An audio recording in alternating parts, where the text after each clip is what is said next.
be like to not be able to hear or see, Helen Keller could probably tell you a little bit about wishing for that. Helen Keller was a courageous woman whose legacy has changed the world. In the next few moments, I would like to share with you the inspiring story of Helen Keller, the woman, and her legacy to the world. Her story began in Tuscumbia, Alabama in 1880. According to an article entitled The Life of Helen Keller, she was born with full sight and hearing. When she was 19 months old, a serious illness left her deaf and blind. After a few years, Anne Sullivan was contacted to help. She quickly accepted the position even though she had no experience. Helen's life began to change dramatically. Anne Sullivan quickly helped her to understand that everything had words and meaning. She then began teaching Helen to read and write, first with raised letters and then with Braille.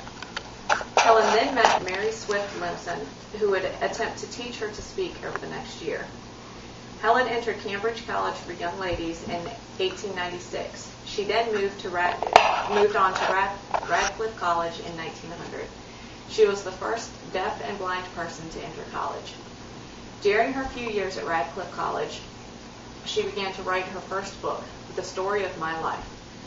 John Albert Macy helped edit this book, which was published in 1903.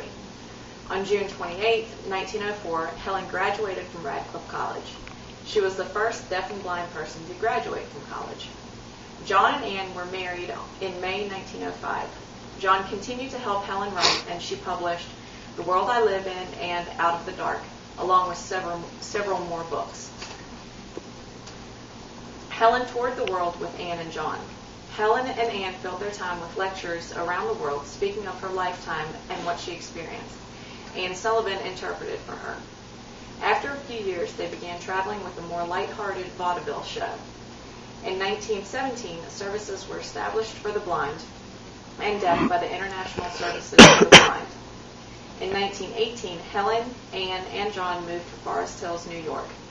From there, Helen was able to use their home as a base for operating her fundraising for what would eventually become the American Foundation for the Blind. She campaigned tirelessly to change the living and working conditions of the blind. Most had little or no education and were living in asylums. Helen's mother died, and Anne fell ill, leaving her unable to speak above a whisper. She could no longer translate for Helen on stage. So Polly Thompson, who was a secretary for the fundraising, took over Anne's role on stage. They raised a lot of money for blind people through these tours. In 1931, they met King George and Queen Mary at Buckingham Palace. John Macy died in 1932, and even though they had separated many years earlier, Anne was finally broken and died in 1936. Helen and Polly moved to Arkin Ridge in Westport, Connecticut. This was Helen's final home. Their home was destroyed by a fire and then rebuilt, but along with the many memories, her newest manuscript, Teacher, a book about Anne, was lost. Polly's health began to fail, and she had a mild stroke during this time, and against doctors' wishes, they continued to travel. 7 years later, Helen began to rewrite the book Teacher in 1953, and it was finally published in 1955. Polly had a stroke and eventually died in 1960. The nurse who cared for Polly in her last years cared for Helen for her remaining days also. In 1961, Helen Keller suffered the first of a series of strokes which halted her traveling lifestyle. Her last years were not dull, though. She was awarded the Presidential Medal of Honor by President Lyndon Johnson in 1964. A year later, she was elected to the Women's Hall of Fame at the New York World's Fair. Helen died June 1, 1968. Helen Keller's efforts have immensely impacted the world. Today, Helen's final resting place is a popular tourist attraction. The plaque that is in place that has had to be replaced twice because so many people have touched it. Her life today would definitely be different than it was 100 years ago. Through her writings, lectures, and simple resolve throughout her life, she was able to show people that just because you have a disability does not mean that you have to act the part and allow it to stop you from doing everything else.